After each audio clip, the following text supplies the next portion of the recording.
ટ્રમ્પના ટેરિફની અસર જોવા મળી ભારતીય શેર બજાર પર. સેન્સેક્સ અને નિફ્ટી મોટા ઘટાડા સાથે ખુલ્યા. લગભગ 600 પોઈન્ટના ઘટાડા સાથે સેન્સેક્સ ખુલ્યો તો નિફ્ટીમાં પણ 200 પોઈન્ટનો કડાકો નોંધાયો.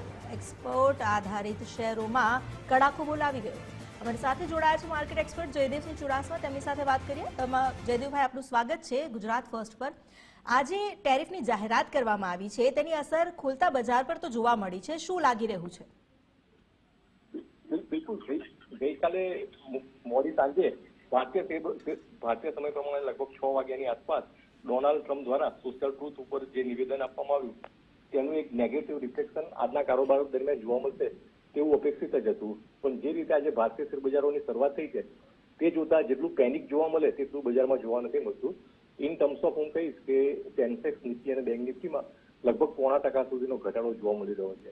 મતલબ કે જે અપેક્ષા હતી કે ભારતીય શેરબજારો 2-3% જોરદાર ઘટાડા સાથે ખુલશે, પણ ભારતીય શેરબજારમાં જોઈએ તેટલો મોટો ઘટાડો જોવા નથી મળતો.